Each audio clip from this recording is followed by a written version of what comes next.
안녕하십니까. 드론 조종사 자격증을 함께 공부하는 신덕식입니다. 교재는 화면을 참조해 주시고 시중에서 구입하시면 되겠습니다. 항상 강조했지만 1과에서 6과까지는 드론에 대한 기술적인 것을 배웠고 이제 드디어 결론에 이르러서 항법과 모든 법률적 내용들을 공부하도록 하겠습니다. 제7과 비행 승인 및 운행에 관한 법률, 항공기의 비행 승인과 운행, 드론의 비행 승인에 대해서 이제 내레이션을 통해서 우리가 하나씩 공부해 보도록 하겠습니다.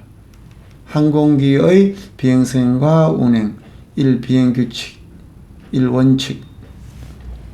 항공기를 운행하려는 사람은 국제 민간항공조약 및 부속서에 따라 비행에 관한 기준, 절차, 방식 등 비행규칙에 따라 비행해야 한다. 비행규칙의 종류는 다음과 같음. 1. 재산 및 인명을 보호하기 위한 비행 절차 등 일반적인 사항에 관한 규칙. 2. 시계 비행에 관한 규칙. 3. 계기 비행에 관한 규칙. 4. 비행계획의 작성, 제출, 접수 및 통보 등에 관한 규칙. 5. 그 밖에 비행 안전을 위해 필요한 사항에 관한 규칙. 네, 이 시계라는 것은 눈으로 직접 보는 비행에 관한 규칙. 자, 그 다음 두 번째 비행 계획서. 1. 정의. 비행 계획서는 항공기 등록 식별부호, 출발 공항, 목적지, 경로, 연료, 총 비행 시간 등을 포함한다. 시계 비행을 할 경우에 비행 계획서를 작성해 제출할 의무는 없지만 제출하는 것이 좋다. 계획서를 제출하면 관제기구로부터 여러 가지 조언을 받을 수 있기 때문이다. 특히 비상 상황에서 도움을 받을 수 있음. 네, 이제 두 번째로 비행 계획서에 포함되어 하는 내용. 1. 항공기의 식별부호. 2. 비행의 방식 및 종류. 3. 항공기의 대수, 형식 및 최대 이륙 중량 등급. 4. 탑재 장비. 5. 출발 비행장 및 출발 예정 시간. 6. 순항 속도, 순항 고도 및 예정 항로. 7. 최초 착륙 예정 비행장 및 총 예상 소요 비행 시간. 8. 교체 비행장. 9. 시간으로 표시한 연료 탑재량.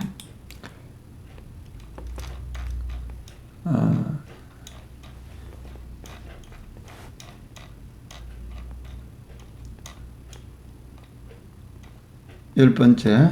10. 출발 전에 연료 탑재량으로 인해 비행 중 비행 계획의 변경이 예상되는 경우에는 변경될 목적 비행장 및 비행 경로에 관한 사항.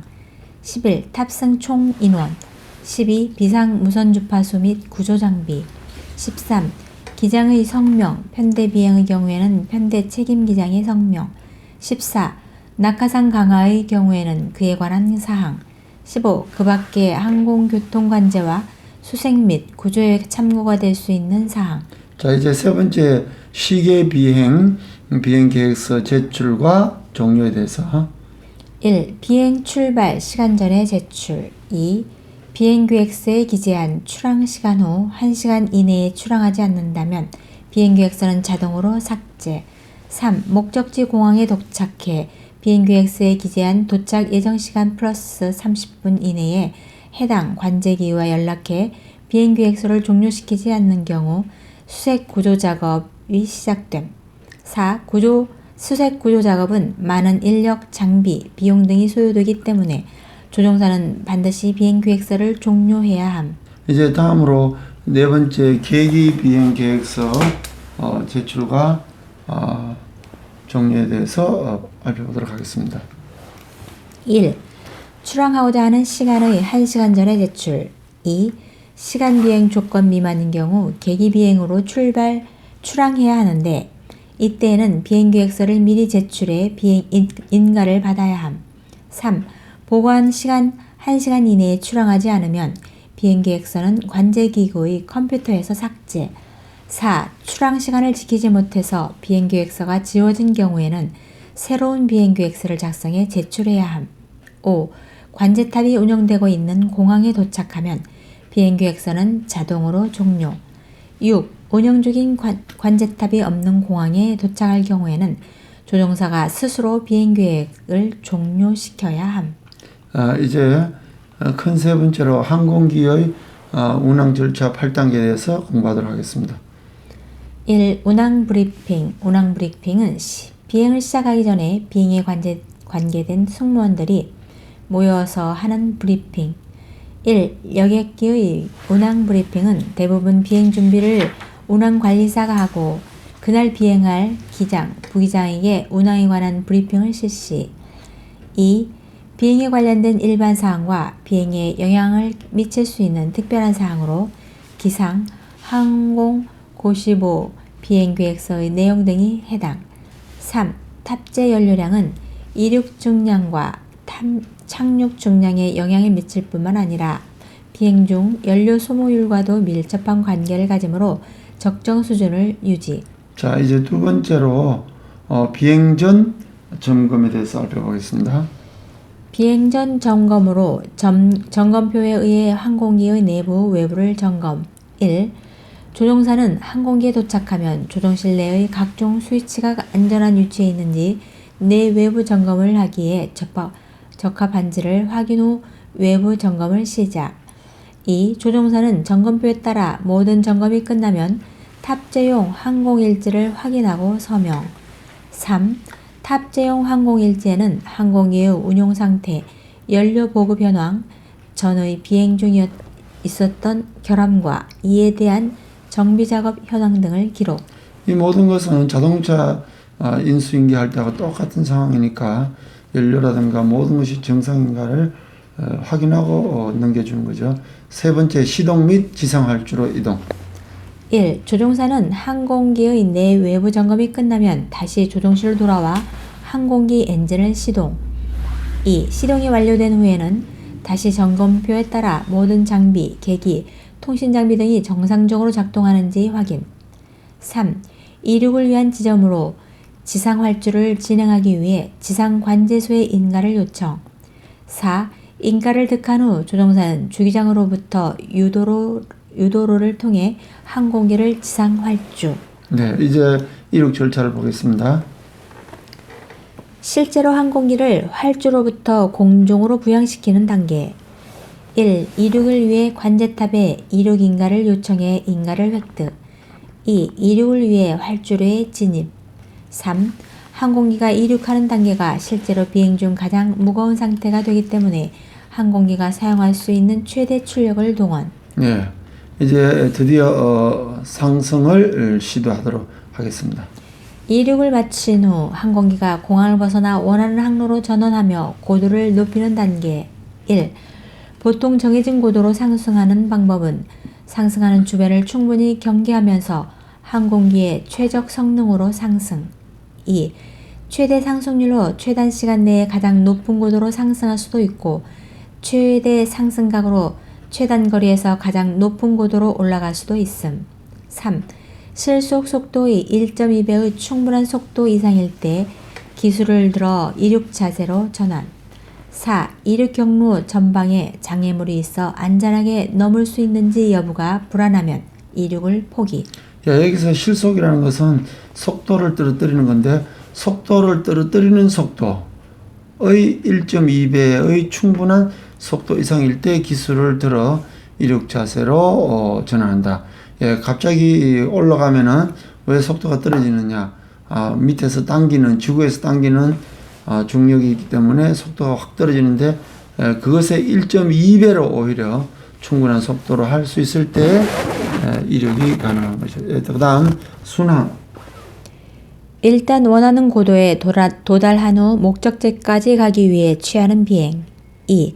시계 비행은 비행 계획 단계에서 VFR 차트에 목적지까지 가기 위한 경로를 정해놓고 비행 중 공중항법에 의해 현재 위치, 실제 속도, 가야 할 방향 등을 결정하면서 목적지까지 이륙. 세 번째. 3. 계기 비행은 목적지까지 가기 위한 항로를 정해 비행 전 미리 비행 계획서를 관제기구에 제출하고 항로를 지정받는다. 이미 비행 전 비행인가, 시인가 받은 항로를 따라 비행. 예. 그다음에 7번째 접근. 1. 목적지 상공에 도달하면 공항에 착륙하기 위해 고도를 낮추는 것. 2.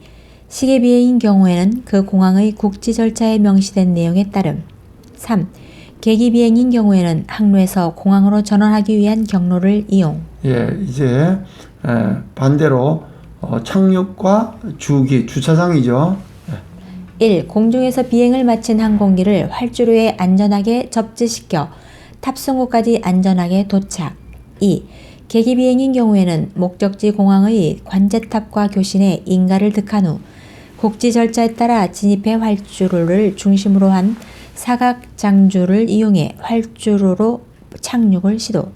3. 계기 비행의 경우에는 제공되는 전자적인 비행 경로를 따라 활주로로 접근해 관제탑과 교신해 착륙 인가를 받고 일정한 고도에서 활주로를 육안으로 확인한 후 착륙 절차를 수행. 네.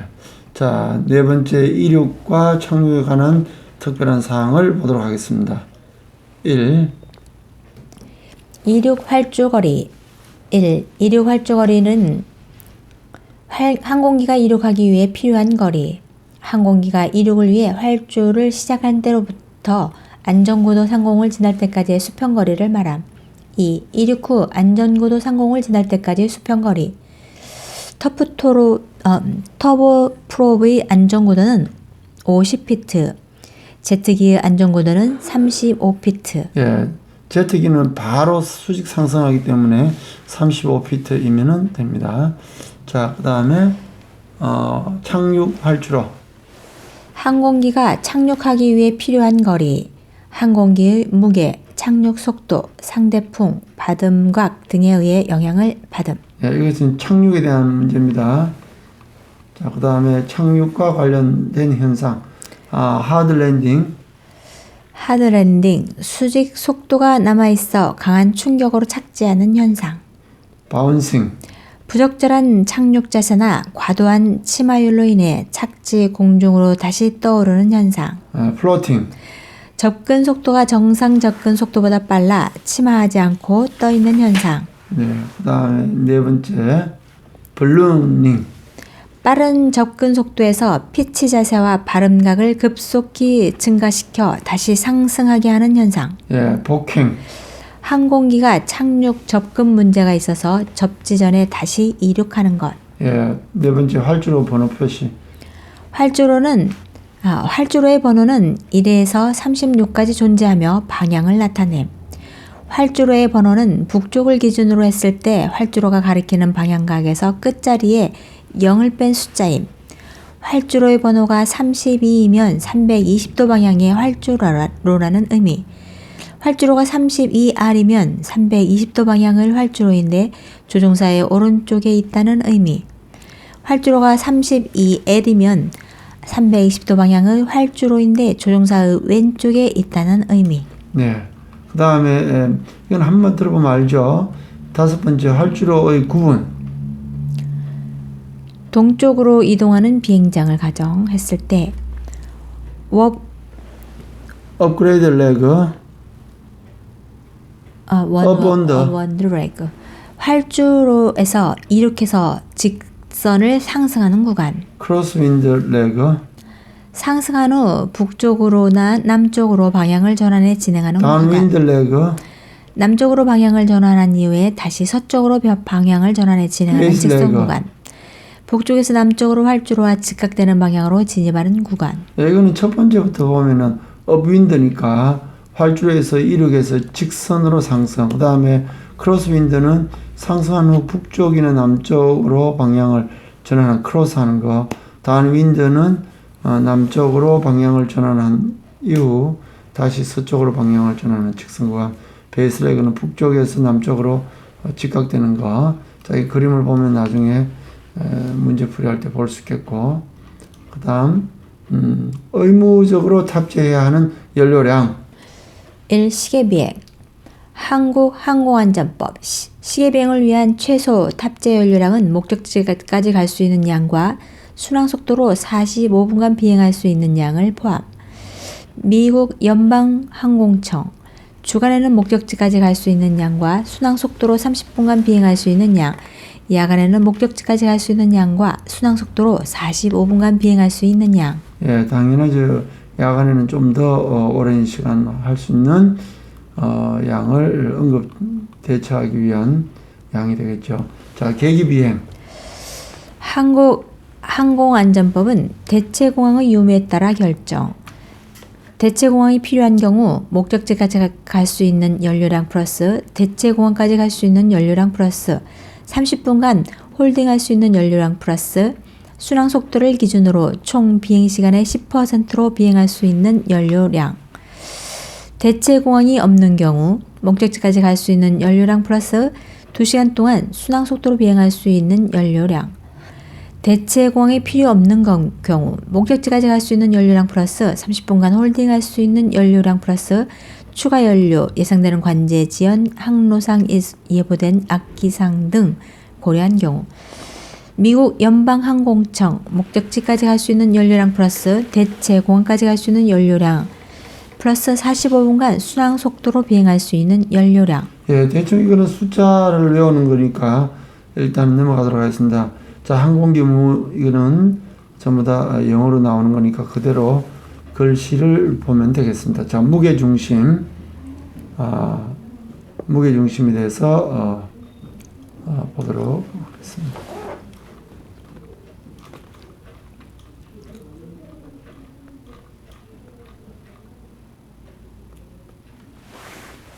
자,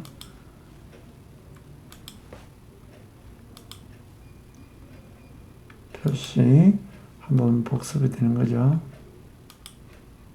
무게중심.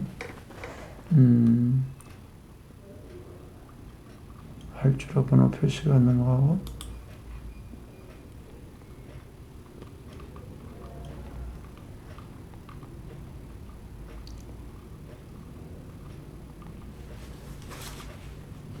무게중심. 자, 무게중심은 소위 말해서 center of gravity, 무게, 중력에 대한 중심, 즉 중력이라는 것은 무게를 이야기하는 거죠. 항공기가 균형을 이루는 지점, 이것은 모든 물체는 무게중심이 있습니다. 사람은 무게중심이 배꼽쯤이잖아요. 토끼도 무게중심이 있어요.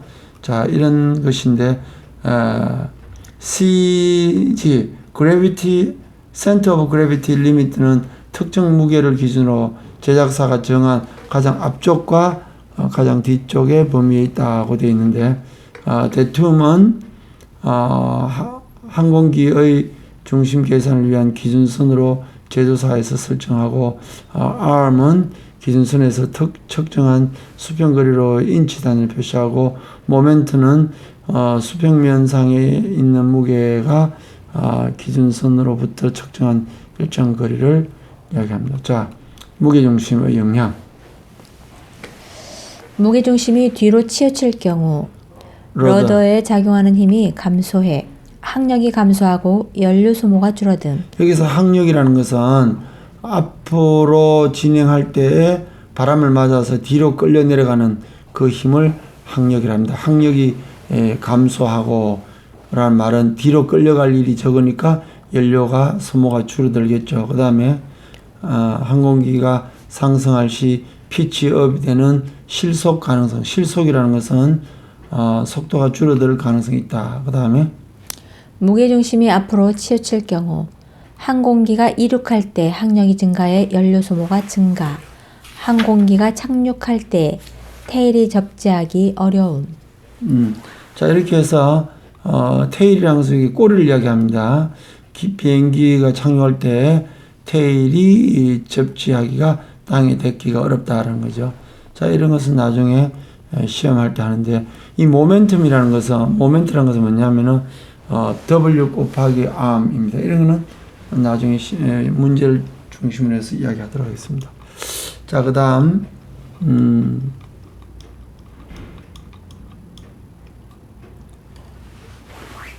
자, 드론의 비행 승인. 초경량 비행장치의 비행 승인. 비행 승인 방법. 항공안전법 제127조 제2에 따르면 초경량 비행장치를 사용해 비행 제한 공역을 비행하고자 하는 자는 비행 계획에 대해 지방항공청장의 승인을 받아야 함. 두 번째, 비행 승인 제외 범위. 비행장의 중심으로부터 반지름 3km 이내의 지역의 고도 500피트 이내의 범위. 이착륙장의 중심으로부터 반지름 3km 이내 지역의 고도 500피트 이내의 범위. 비행장의 경우에 군 비행장은 제외. 이착륙장은 해당 이착륙장을 관리하는 자와 사전에 협의된 경우에 한정. 네, 이제 세 번째 허가 신청에 기재해야 될 내용. 성명, 주소 및 연락처, 무인항공기 형식, 최대 이륙 중량, 발동기 수 및 날개 길이, 무인항공기의 등록 증명서, 사본 및 식별부, 무인항공기 표준 가망 증명서 또는 특별 가망 증명서, 사본, 무인항공기 조종사의 자격 증명서, 사본, 무인항공기의 무선국 허가본, 사본, 비행의 목적, 일시 및 비행 규칙의 개요, 유관 식별 운항 계획, 비행 경로, 이륙 착륙 장소, 순항고도, 속도 및 비행 주파수, 통신을 위한 주파수와 장비, 무인항공기의 항행 장비 및 감시 장비, 무인항공기 감지 회피 성능, 항공 교통 관제 기간, 무인항공기 통제소, 감시자 등과 통신이 두절될 경우를 대비한 비상 절차, 하나 이상의 무인항공기 등 통제소가 있는 경우 그 수와 장소 및 무인항공기 통제소 간의 무인항공기 통제에 관한 이양 절차. 자, 13번째. 소음 기준 적합증명서 사본.